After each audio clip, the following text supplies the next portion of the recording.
Robots Radio. Games, lore, stories, community. Just press play.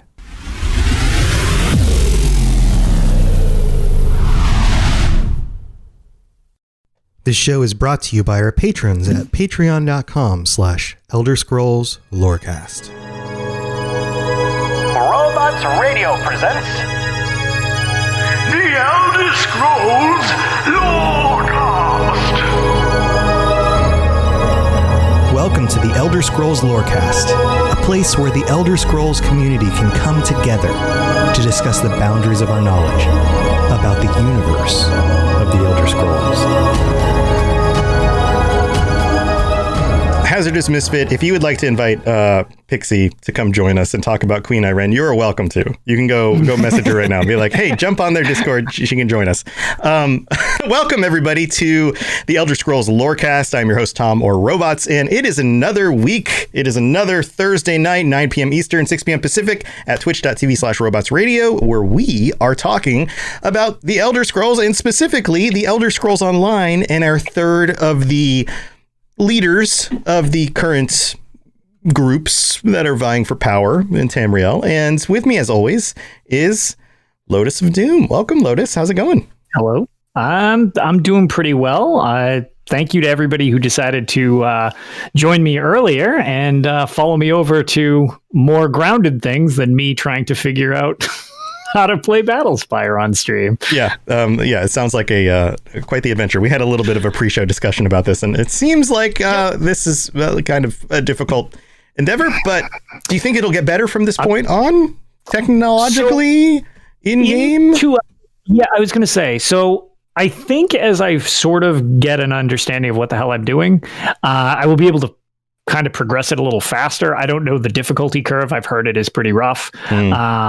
But I've definitely, at least I understand slightly more than I did when I started. So not sure combat-wise, but hopefully I can pull something interesting out that we'll be able to use for the upcoming year, since it's pretty much all about Dagon in Battlespire. So hopefully there's some neat little tidbits that we'll be able to discuss for future Lorecasts. Yeah, well, you did have one that you mentioned before the stream about the Dremora clan that we talked about a few weeks ago. Yes, I've found two of the clan types so far.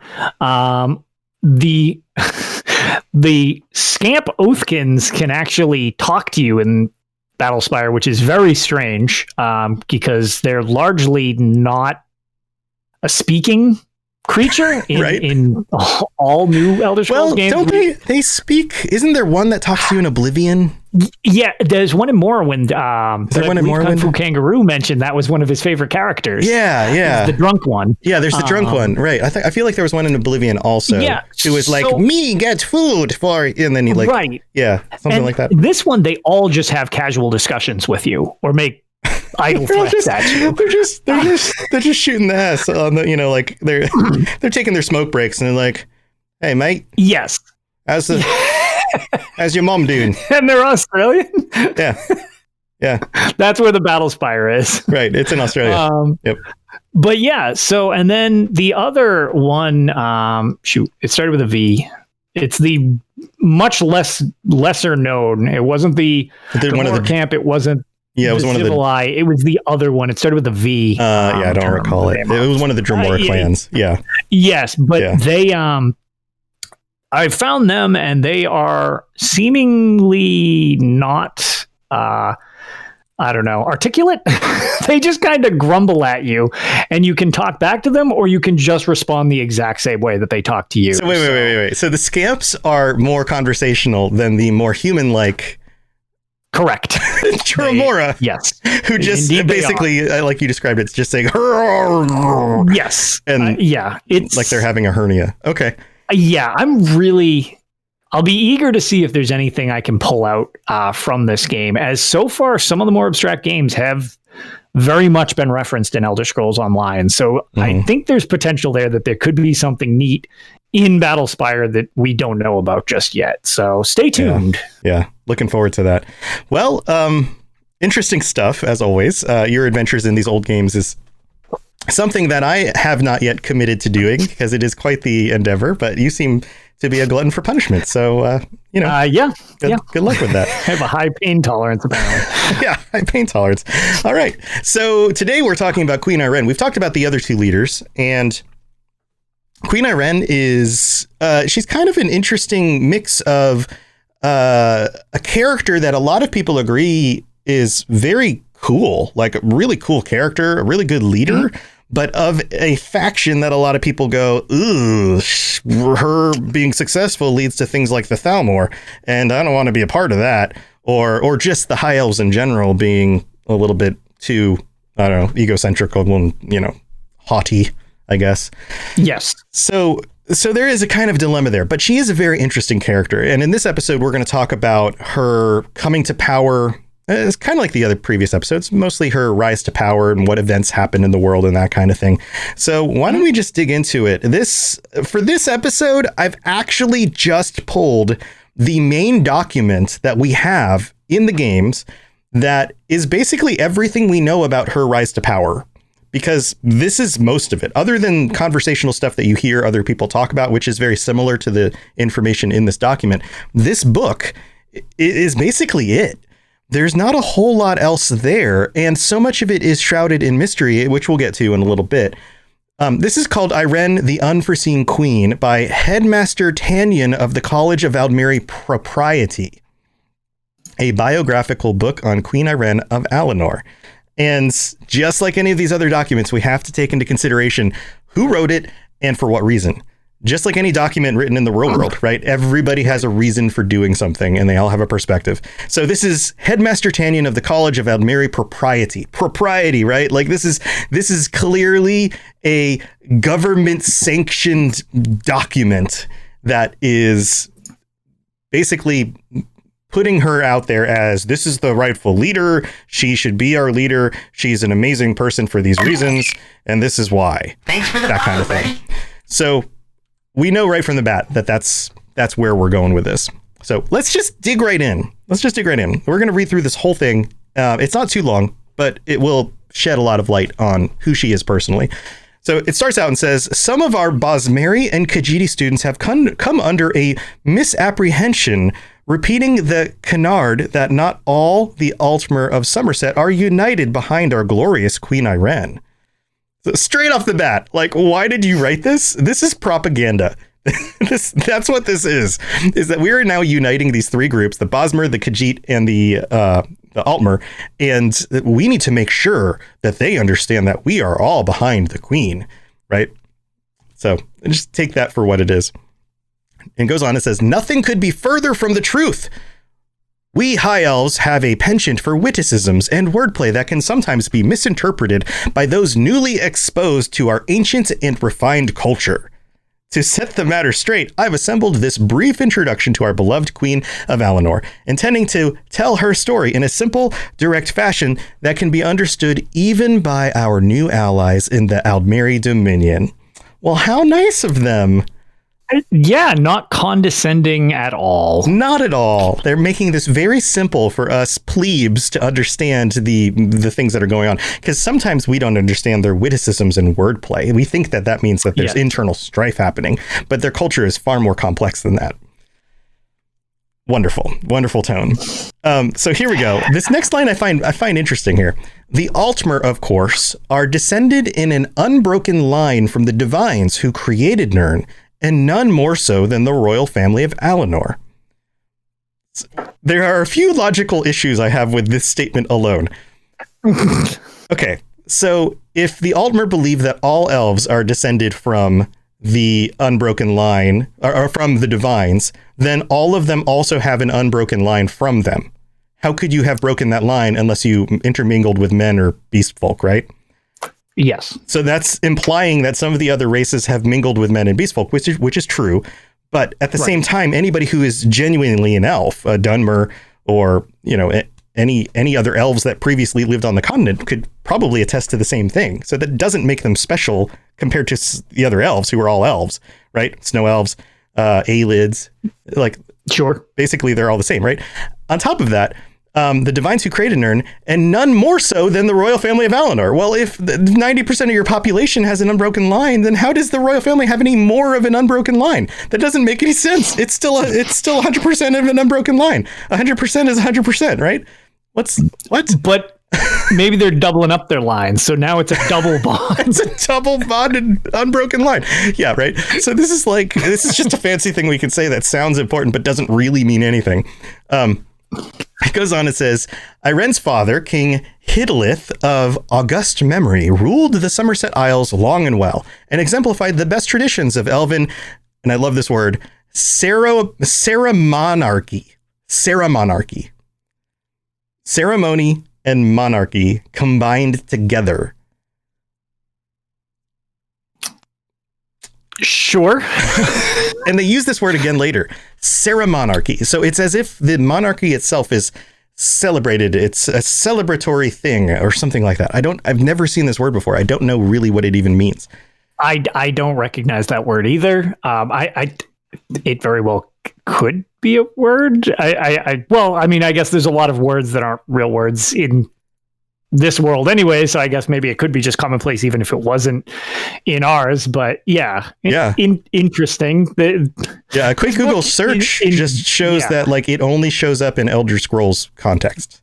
Yeah. So I think it was something invented for this. It's again sounds like another thing that somebody would just say for rhetorical reasons to make it sound even more interesting or powerful or important. Yes. And that's why I'm very glad that when I was looking over the notes, you had picked this book, because I actually, this was going to be my contribution. I was like, oh man, this is almost like the exact reason why I have some of the issues I have with this faction, even if it's not with Ayrenn herself. Right. Because this is everybody around them is basically like this, right? Just like the writers of this book. So best traditions of Elven Seramonarchy, basing his every decision on the precedents laid down in the Scrolls of Praxis.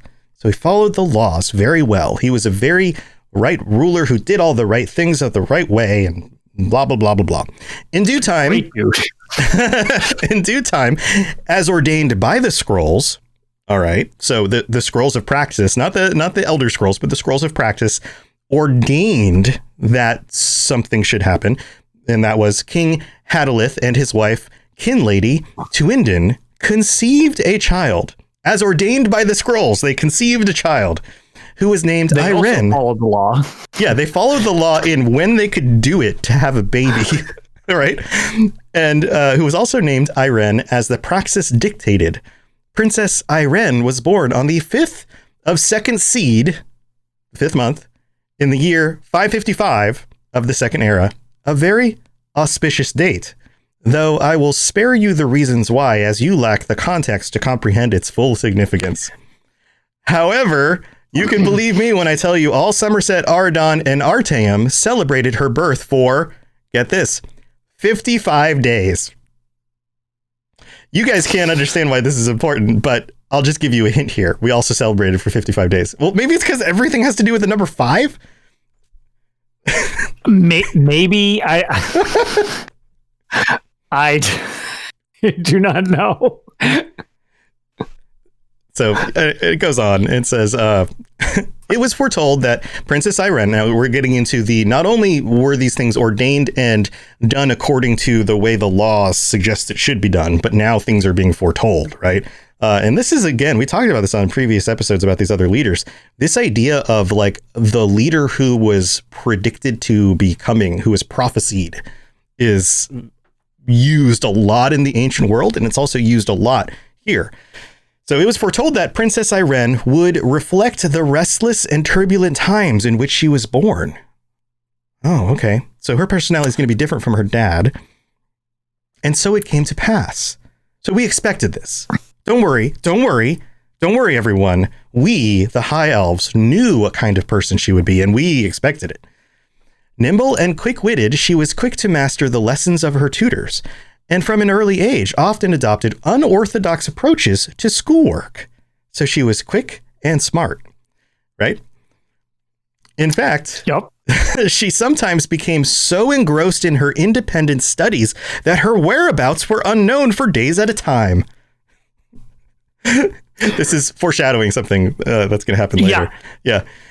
She would often return from these field trips, not like, notice the terminology here. Like a field trip is something that is planned, and often you have teachers or chaperones who come with you and take care of these things. And right? there's an educational connotation behind it. It's like you're not just doing this to get time off, you're doing this to further your knowledge, or to just go have she fun. would always be doing. Right. It's like, oh, this is something enriching to you. Right. Like she didn't just like have a flight of fancy and just hook up with some Nord across the continent somewhere and then come back. Like, no, these were field trips, right?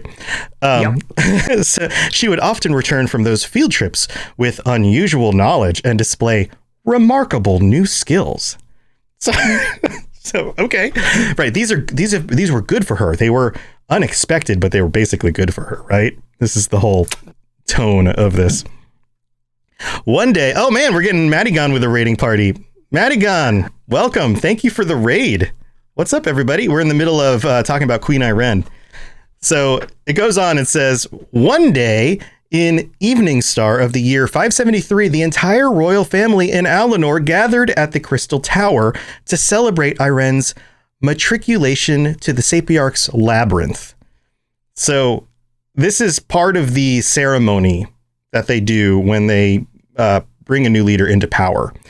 And it goes on and says, where she was to study Aldmeri regal praxis and ceremonarchy. That word again. For the requisite 3,000, and here we go, 555 days.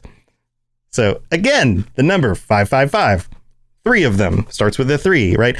What's also interesting about the numbers in this, and this is another one of those things that if you study real world religions, especially the Judeo-Christian use of numbers in the Bible, the Hebrews had a very, very interesting use of numbers.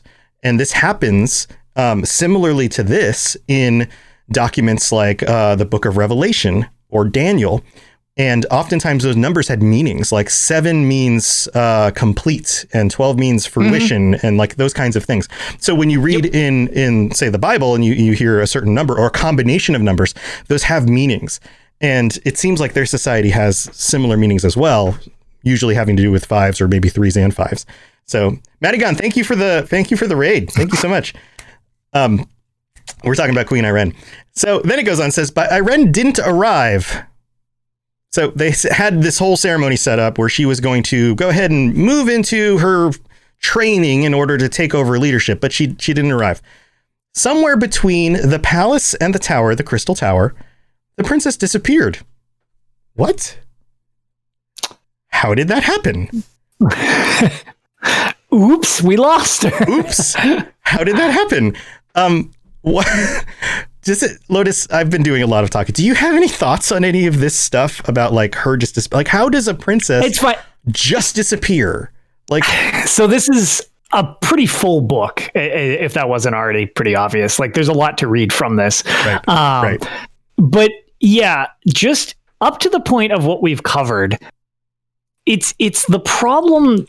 It's not even a problem, but it's the thing that seems like such an overarching theme for so much of the Dominion and the culture of the Altmer, where it's things need to be a certain way. You need to look like everything is planned.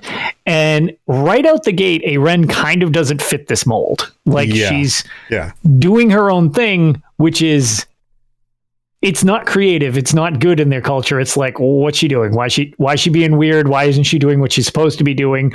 But she's also excelling at things. So it's not necessarily that they're ashamed that she's a mess. It's that, well, this is very non-traditional, and non-traditional in this society is not good.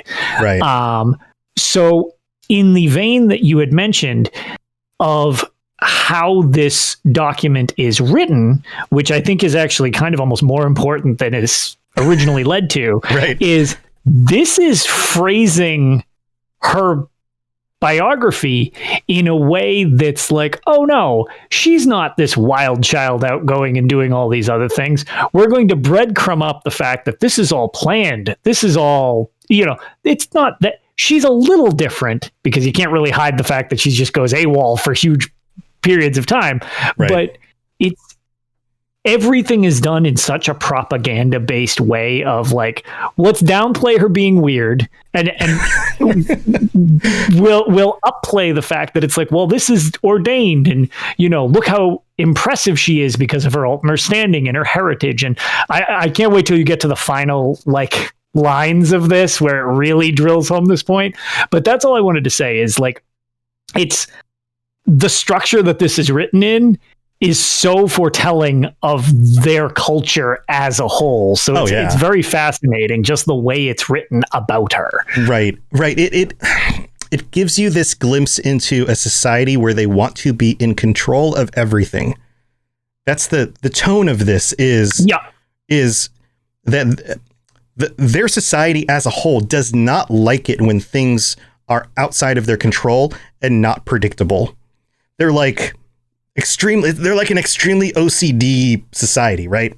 The kind of people who like walk into somebody else's room and like their sock drawer isn't closed, and so they push it closed because that should be closed. And it's like, that's not even your room. Think the Victorian era where everything is really very, very much about like, the more prim and proper you are, the more it says about your character. Right. And any diversion from that is not just like unusual, it's like lowering your status. It's a blight thing. It's like, it really is. A blight is a great way of putting it. It's like, oh no, this is an actual problem that you're different. Like you need to conform to how things are done. Japanese culture would be another similarity here. There are things in Japanese culture that are very much like this. You do things a certain way and certain things are expected about you. And it's not about you. It's about the people that you reflect upon, like your family and your history and your tradition and your ancestors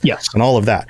They have very, very much of that. And so somebody like Ayrenn is going, I want to think on my own. I want to make my own decisions. And if I'm not ready to come celebrate this stupid thing, then I'm not going to do it. And then she's very, very strong-willed and pushing up back against that tradition. And so now they're scrambling in order to cover this up and try to message it in a way where it looks like it was somehow under control or planned or destined.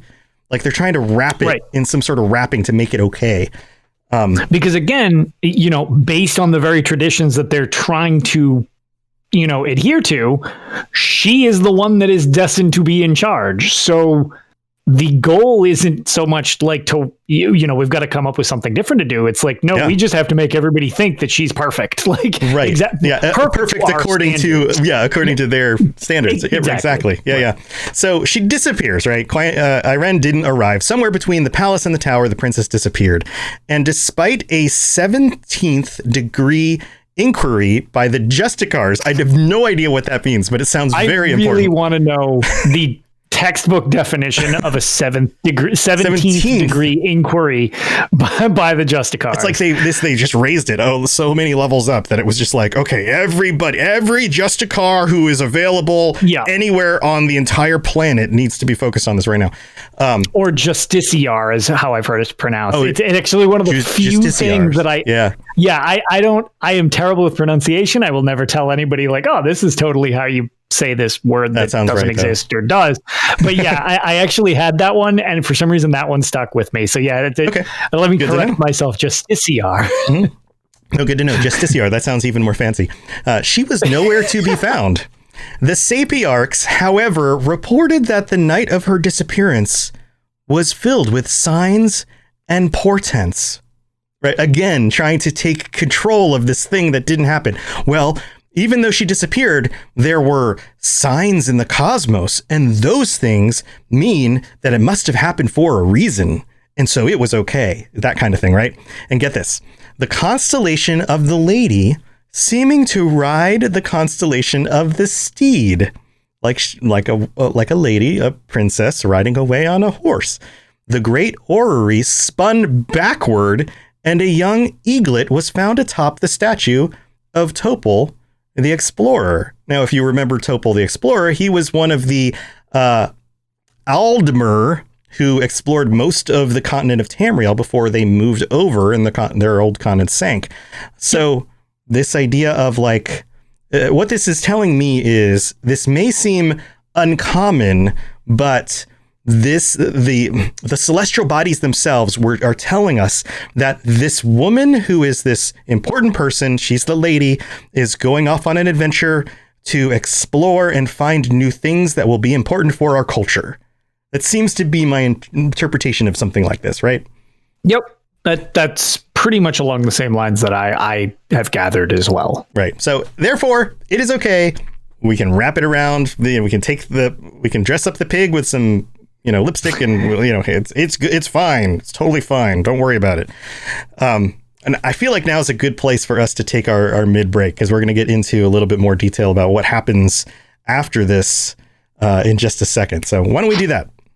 The skies are marked with numberless sparks, each a fire, and every one a sign. Thank you to all of our patrons. This is the part of the show where we get to say thank you to you guys for supporting the show and for just being so freaking awesome. You guys are absolutely the best.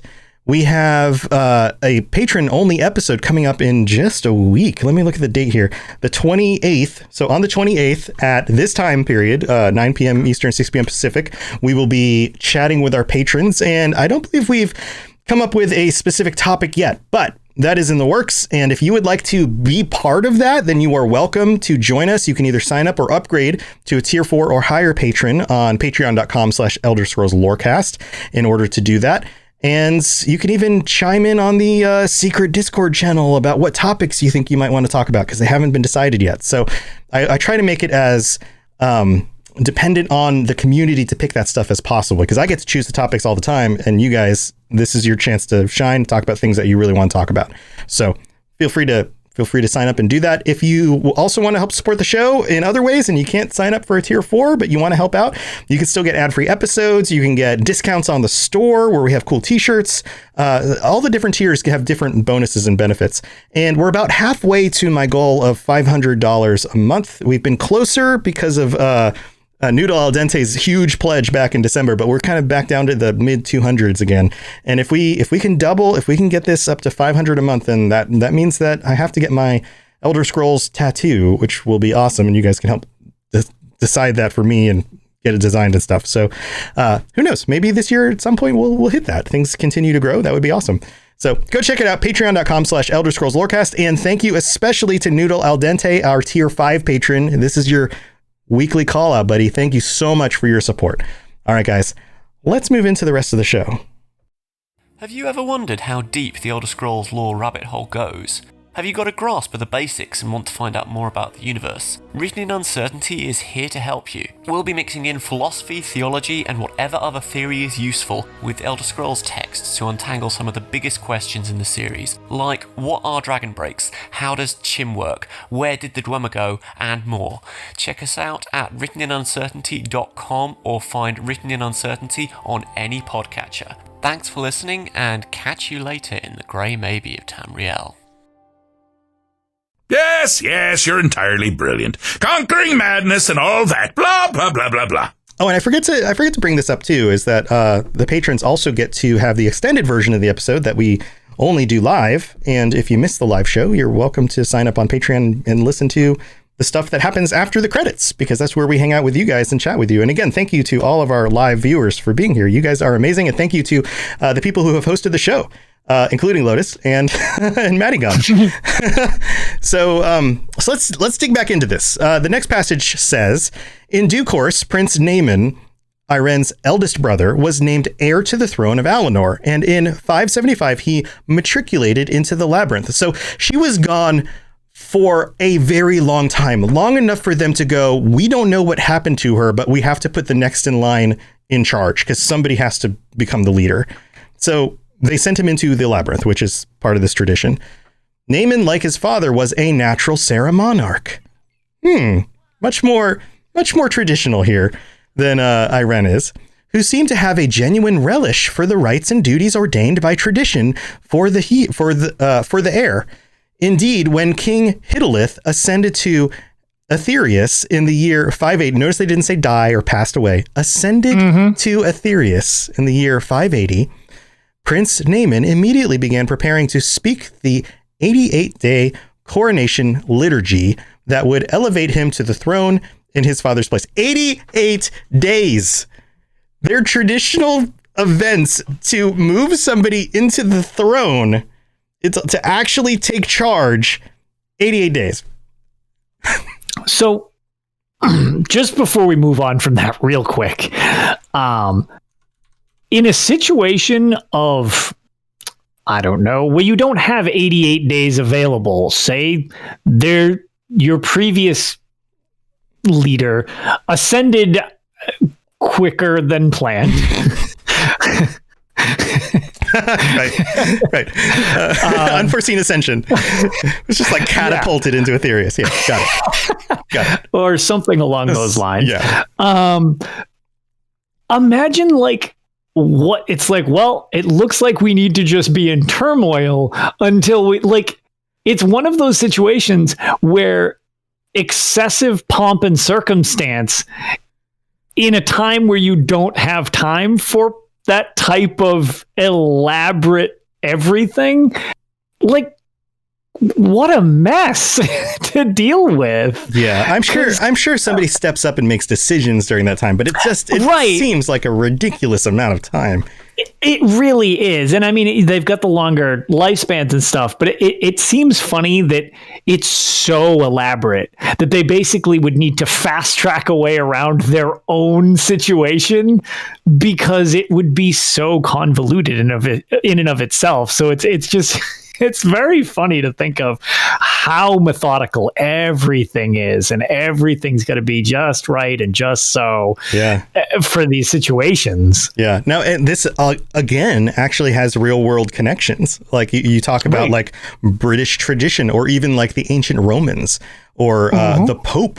Like there were times where you would, like the aristocracy would celebrate a special occasion by going for weeks, like having events that ran for weeks, and people would just pick up and they would travel, and then they would spend a few weeks at somebody's like fancy estate in order to celebrate the occasion or whatever. And then they would travel home because they were the aristocracy and they could do that. Right. And like this in and of itself, that's almost a show of just like, look how much we have that we can just frivol about doing these things because we're so important. It's, right. And yet talk about how important it is to take all the time we need in order to accomplish that. Yeah, exactly. Yeah. Exactly. It's an interesting situation. Yeah. Yeah. So let's see. It goes on. So speak to 88-day coronation liturgy that would elevate him to the throne of his father's place. Then, on a day unheralded, so by surprise, the unforeseen occurred. A surprise occurred. Word came from Port Valen on the continent that Princess Ayrenn was on her way to Aradon by swan ship. So, of course, the princess hears her father has passed away. Her brother is about to actually take control of the empire, or whatever they're calling it at the time. And she's like, just call them the Dominion still. Dominion. Yeah. I mean, I guess they were the Dominion, even if they weren't fully fleshed out yet. And she's like, oh, snap. All right. I guess I should go back and be the leader. Like, she's like, all right, vacation's done. Let's head back. In wonder and haste, the court of Alinor took itself to Firsthold to greet her. So, of course, that means in wonder and haste. Like, imagine all of these high elves. They're like, son of a... Oh, God. And they're like grumbling and like the whole time. And they're like, we have to go greet her. And I thought she was dead. Like that. But no, wonder and haste. Arriving just in time to welcome her unexpected return, Princess Ayrenn announced that she was prepared as the eldest heir to assume the throne of Alinor. Notice here that she avoided the 3,555 day labyrinth whole ceremony thing about like the training to become leader. Mm-hmm. So she basically was like, I'm not doing that stuff, guys. I'm going to go do my own thing. And then when it was time and there was no more time left to send her through all of that, she was like, oh, by the way, still alive. Guess I'm the leader, huh? I'm back. Guess I'm in charge. Don't mind that several month bender that I just went on exploring. Right. Actually, I think it was years. It's like at this point, it's years. It was many years, but it's just like I couldn't 7 remember years. How many years? Yeah. Is it 7? Yeah. So it's there like you go. 7 years. Yeah. So she's like, I'm back, bitches. I'm the queen now. Yep. And they're like, queen time. Yeah, you're right. We can't not let you be queen. Okay. And the High Justiciar affirmed that such was indeed her right. So you know this situation. You can picture this in your head. All of the aristocracy is all like, she can't do that. Blah, blah, blah. They're all arguing. That's why they had to be there, so they get their word out. And then it all came down to the head justiciar, who said, hold on. No. This is her right. This is the law. We have to follow it. And everyone's like, son of a... and they're like, fine. And then at that point, they're like, okay, we have to get behind her, right? But that's not how this document notes it. But you know that's what happened. You do, especially as you delve more into, without overtly spoiling anything, as you delve more into the actual storyline into Elder Scrolls Online when you play through the Dominion, you kind of get more of that. Yeah, there's a lot of division and a lot of people who feel miffed about the way all of this came about. So you get some glimpse into that. It goes on, it says, she was crowned Queen Ayrenn on the 7th of Frostfall in the year 580. Now, some of you may heard wild tales about Princess Ayrenn's adventures during her time away from Somerset. And I love that this document details them specifically, and then it's like, yeah, but those are all false. None of these things happen. These I'm going to itemize all the things that you might have heard, and here is why they are not true. Right. Which is almost like saying, wink, wink. No, she really did do these things. If ever things fall apart, these are the things. This is why. So it says here that she sailed as first mate with a pirate captain from Anvil. Okay. Disguised herself as a Dunmer in order to read the Indigo tomes in the vaults of Necron. This one is interesting. I looked up Indigo tomes. I can't find any other document or any other anything. Very little on Necrom, period. Yeah, Necrom is like the House of the Dead over in Morrowind. It's like the Crypt of the Dead. Right, and I always refer to it as the Morrowind Mitten. It's the little land mass that looks like a hand on the side of the mainland of Deshaan, and then if you go up into the island of Ardenfell, it's like that little mitten-shaped bit of land that goes up there that we've never had in a game. We don't have it yet in ESO, and when I went there when playing through Elder Scrolls Arena, everything is kind of like just flat generated into the area. So going to Necrom looked like any other generic city, so I couldn't really glean any information out of there. Yeah. No, it was a generic city because it hadn't, other than being called Necrom, it didn't really have much fleshed out to it yet. There was no flesh on the Necrom. There was bones. It's just bones. He's a baby necromancer. He hasn't gotten there yet. He haven't grown the flesh. He's just... Is that what skeletons are? They're baby They're baby necromantic creatures. Yep. Right. It's a level 1 spell. Right. Like you have to grow up, and then eventually the flesh, the bone. Yeah, you upgrade to flesh Atronach, and then eventually you get muscles, and then the fat comes in the flesh. Exactly. Organs they grow back. Yep. All right, I see how this works. Tamrielic science right there. Who are you who knows so much of the ways of the necromancer? So I also looked up Indigo tomes. There's nothing about Indigo tomes at all. Indigo is one of those words. I mean, it's a dark color. Necrom, like it seems Dunmer with the whole thing about them venerating the dead. Like it seems like she went on a pirate adventure and then she studied the dead. Is really what this seems like. And then it says, bested the dervishes of Rihad at their own sword dance. Sword dance? That's like sword singing, maybe? Yeah, but exactly. It's the other part to sword singing. It's when you're sword dancing. Right? So, yep. So, okay, so she's like, study the dead, pirate adventure. Now she's like a swashbuckling, sword master of some sort. And even outdrank Queen Mobjarn, Flamehair of Windhelm in a mead slamming contest.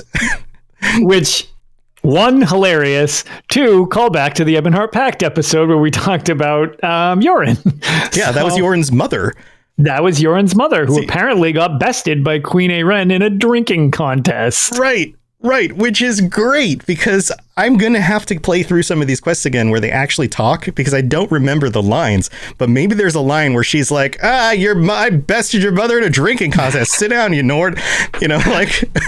I doubt she says that, but she should, because it's right here. Yeah, right? I was going to say, if true, I was going to say that would be a good way to like kind of twist in the old side and irritate somebody in a negotiation. Right. The Nords would hate that. They'd be like, no, you didn't. That's a lie. Right. Right. They would be like, elf bested us at a drinking contest. Yeah. Exactly. It's, taking one of the things they take pride in and using it against them. It's like, yeah, that would be quite a feather to put in your proverbial griffin hat. Right. So those are the 4 that are listed here. I have a feeling there's probably more. But we don't get a whole lot of insight into that stuff that I know of. If you guys know of anything brought up in other storylines or quests where they're like, oh yeah, before, years ago when Queen Ayrenn was here, this thing happened and she was a part of it. Yeah, there was a reference. I wish I actually had the exact thing. I actually thought it was this book, but apparently it is not. There was a reference to her riding a bear as well at one point. Yeah, I feel like that was a thing. Yeah, I thought for some reason I was under the impression it was actually one of the snippets from this book, but apparently it is not, as we've reached the end of this book. So, right. Well, the signs in the sky were her riding a horse. So maybe right. The story. Wait, here we go. Oh, it's like a fan theory. The story of Queen Ayrenn riding a bear is just a metaphor for her illicit relationship with Razumdar. This is somebody's fan theory. Maybe it's like a myth that gets passed around. Yeah. And this is why we vet what we do before we read it. That's funny. Show. That's funny. Or we don't, because it's entertaining. Or we don't in this case, and this is what you get. This is what you get. Okay. Maybe we'll have to dig in more into that stuff. But we don't have enough information to say for sure if any of that stuff has happened, but I'm sure somebody's yelling at their radio and like, robots, you dummy. This is where you find it. Well, let me know. We can talk about it. This is where the bear story comes from. This is where the bear story comes from. Anyway, it goes on and says, all myths and tales, I assure you, preposterous. That's a weird word. And deeply absurd. Our queen was merely away preparing for praxis and Sarah monarchy in her own fashion of independent study. Like, she didn't want to do that thing, but she still did it in her own way. Right. Yeah. Keep it all neat and together. She's still okay to be the queen. Since assuming the throne, she has brought some innovations to the rule of our land. But this is as foretold at the time of her auspicious birth. And the Sapiarchs, one and all, have endorsed her modernizations. No, notice they're, again, framing this in a way. Modernizations. Yeah. Innovations. Well, she's very progressive. Yes. She's just... So you see, students, Ayrenn is undisputed queen of these isles, and all is right and proper as it should be. And anytime you have to say something like this, usually means it's not. Right? Yeah. I was going to say, this is, as joked about in chat, it's almost like this whole thing is just one giant propaganda spin to be like, oh, we need some serious damage control.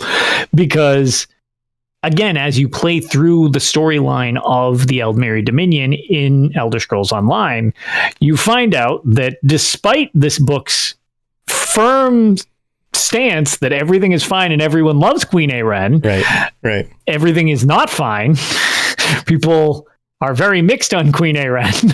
It's like saying, Mom, my room's clean. Just don't look in the closet, but my room's clean. Right. Yeah.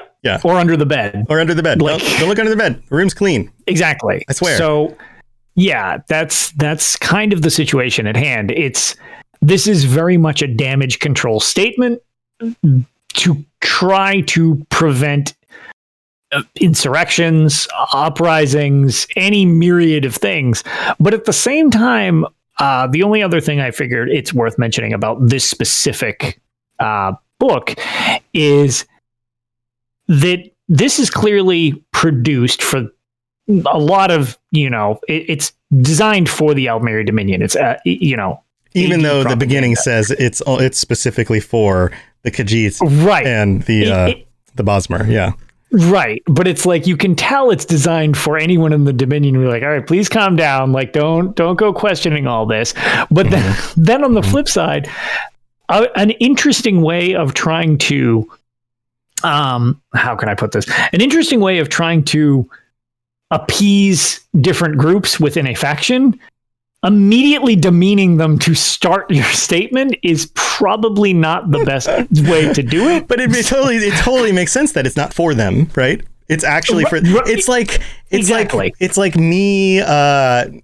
Like chiming, like, let's say my son does something good, right? But my wife wasn't in the room. And then I'm like, when she walks in the room, I purposely say, Oliver, you did such a good job helping clean the dishes, so that my wife knows that he helped out. You know, like it's like doing that. It's, you know what I'm saying? Yeah. It's similar in that, like, the person you're talking to is not really the person you're talking to. You're actually talking to somebody else. Right. Yeah. So, I could probably do a better example of that, but it's very clearly for the rest of the elves who it's trying to justify, like, no, this is okay, everything's fine, it's okay, don't worry about it. Yes, Prince Naemon definitely fits the bill with this. He would have been a great leader, but but we did. That's not how, everything dictates. So we're going to be very pleased with the reasonable situation we have at hand. So right.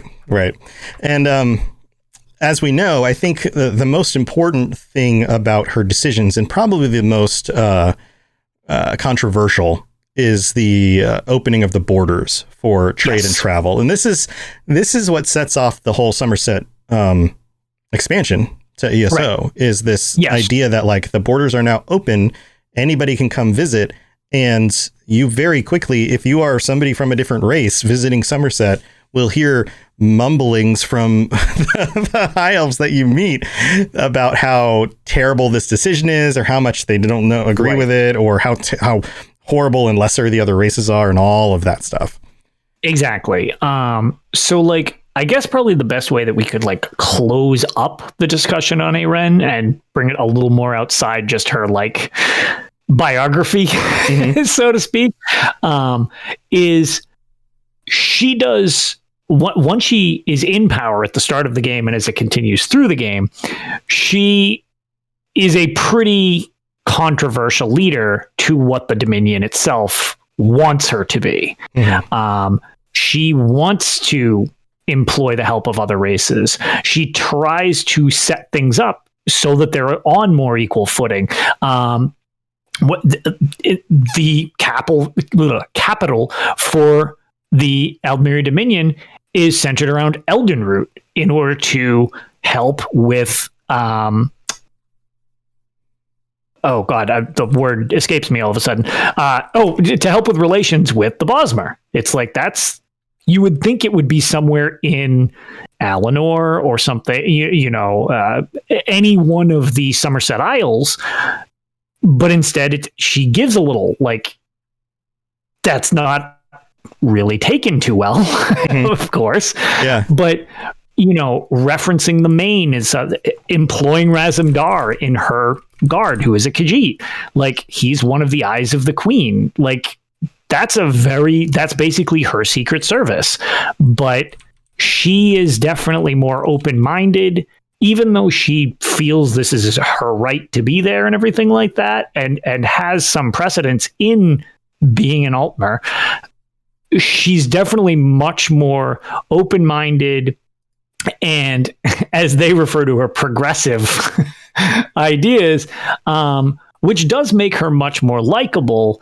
And she's almost, and it's why I find the Aldmeri Dominion such an interesting enemy, since they are not my faction of choice, where there's so much division amongst those who are okay with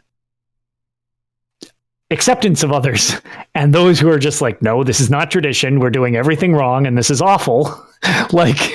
So it's quite a rift within their own alliance, based solely on the fact that you either kind of follow the thinkings of, let's move forward and unite, and then we'll make this overarching empire, or we need to dominate everybody and there are no questions. So right. Yeah.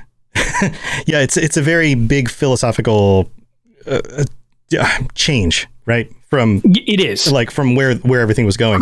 And I do have another similarity in history where this actually occurred in ancient Egypt. We know that the pharaohs worshipped many gods, and they had a very long reign. Like, if you think about ancient Egypt, was like it went on for what, 3,000 years or something. Like, that is ridiculous. Like the beginning of the Egyptian period would have started, if we were in the Egyptian period today, at the end of the Egyptian period would have started 1000 BCE. Like, that's boggling to think of your civilization being that old. But back in the middle, or towards the middle to end of the Egyptian period, Amenhotep IV was the pharaoh and decided to only worship one god, changed the capital to another location, and eventually was murdered and then erased as best as they could from history. And then basically the aristocracy was like, nope. This is like, he went, I'm going to go philosophically in a different direction. I'm the pharaoh. I can do that. Did it. And then eventually was removed and erased from history. And then everyone went back to the way things were before and kept going like nothing happened. And it seems very similar to the kind of situation we have here with Ayrenn. Indeed. Yeah. So again, some really cool parallels between things that happen in the real world and things that happen in Elder Scrolls Online, which, of course, we know that, the creators and the people writing these are very educated in a lot of these things. And it also makes sense. Like, people are people, right? Whether you're elves or, Khajiit or whatever. Sure. We're all people, right? They all have emotions and motivation. And it doesn't matter if you're human or not in these stories because they're all people. So. Right. And having the grounding with, parallels to real life, you get to make connections to these things and it makes it feel more real. The world itself of, Tamriel and Nirn, although it's completely fanciful and off the wall, has these grounding parallels that we can actually relate to. As opposed to, if everything's mushroom houses and castles made of bug wings and stuff like that, it's a little hard to wrap your head around any type of connection. But when you have that stuff mixed with even simple things like real world politics or, the racism that's in the world that they battle with, it's like stuff like that. It's like most people will find something that they've experienced or can connect to, and it makes it feel more real as a part of fiction. Yeah. So again, it's really cool. I love doing these character studies. I think we're going to continue with some of these. I was thinking, since we just finished Ayrenn, Razum-Dar might be a really cool character to dig into next week. Yeah, we could always do the big three support characters. Yeah. Between Razum-Dar, Naryu, and Darian Gautier. And they're all distinct and different, but badasses in their own ways. So correct. I think it might be really cool to dig into those and look at the parallels, and yet some of the differences, how they connect with the leader that they're supporting, how they don't. I think there's a lot more going on there too. So maybe we'll move into that stuff. But next week is the patron episode, and we'll be doing that next week. So just a reminder, if you want to join us, come join us. And then maybe next month we'll be diving into some of these other characters. So again, cool stuff, Lotus. Thank you for joining me again. This is always fun. My pleasure. It's always fun to talk about this stuff. And everybody who's in chat, thank you for being here. And do you have anything else going on other than ridiculous games playing on stream? Anything else you want to talk about? Tales of Tamriel doing anything cool? I was going to say we'll be doing an episode this coming week over on Dungeon Crawler Network. If you have interest in the other show that I'm part of, Tales of Tamriel, getting ready for the big reveal on Tuesday, where we find out more about the Gates of Oblivion and everything. Just to give, I guess, a grounding in time period, because this will be irrelevant, I assume, later on if you listen to this episode back in time. But they had a reveal of that very cool teaser where we will also be seeing what appears to be a Noble's Chair Elder Scrolls gaming chair. Yes. I am very excited to see that. It's the same company that does the Fallout one. Yes, it which is. I hear is very high quality. And I almost got it. And then I didn't. I joked that the only reason I would ever give up mine, which I love my chair, is I was like, well, I don't know. I guess if they did like my favorite franchise, I'd probably do it. And then they did Fallout, and I was like, oh, I really like Fallout, but I was like, not feeling it. And the Doom one looks really cool, but Doom's more of just like I really like Doom, but it's not like that one. Hold on, that one looks really, really cool, and it has like awesome. It has like these like runes on the back. These like demonic runes. The power runes. I can't get that one because my father-in-law will think I'm like off the deep end worshiping Satan or something. So okay. So if this one has Daedric letters down the side of it, maybe I can't get it either. Oh no! Oh, he's gonna think I'm some devil worshiper. I'm just like, no, I'm killing the devils. You don't understand. I'm them. They're bad. They fear me. I'm the Doomslayer. Mehrunes Dagon may look like Satan with 4 arms and 35 feet tall, but I'm punching him in the face. somehow. But yes. Somehow. Yeah. I'm in his toes really hard. Yeah. So I'm pretty excited for... pretty excited for the reveal. So we'll have lots to talk about next week, actually. Yeah. I guess maybe we could do that for the Patreon episode, being that it will be like 2 days later. Yeah, that might be a really good topic for us all to talk about what we're expecting and our impressions of it. So yeah, that very well could be it for sure. No, otherwise I was going to say I'm just streaming when I get the chance. And that's pretty much it. I'm hoping to get some more information for us going forward out of some of these Elder Scrolls games. The eldest of Scrolls games. The eldest of Scrolls.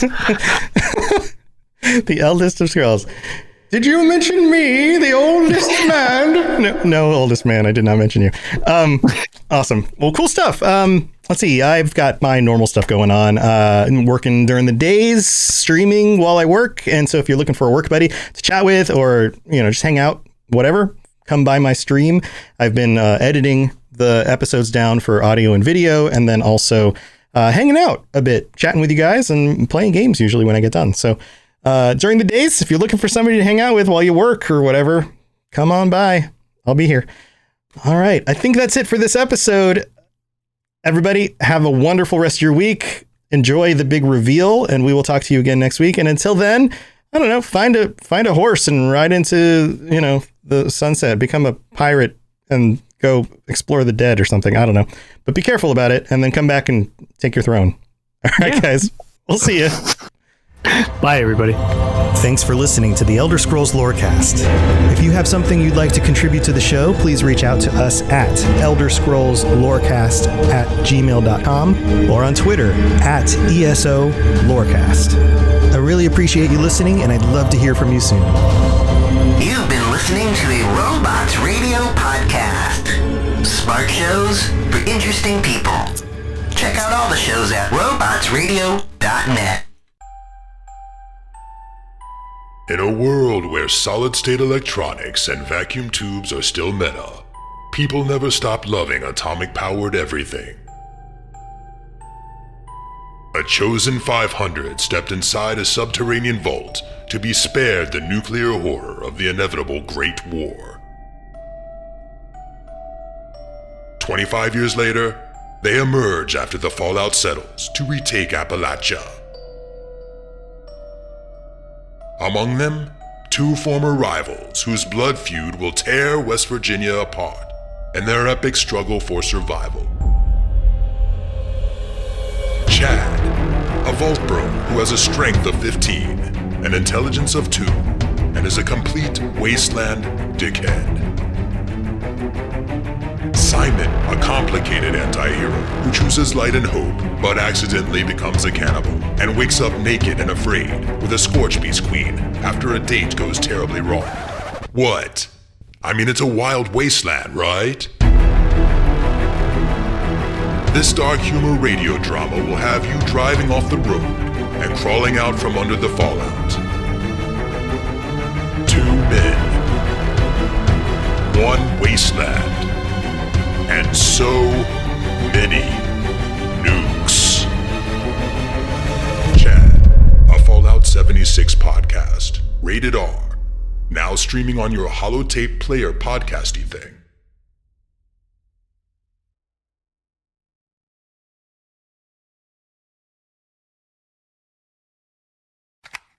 Do you like adventure? Yeah. Do you like laughing? Yeah. Would you like to listen to a group of people you don't know play D&D and reference retro pop culture you vaguely remember? Excellent.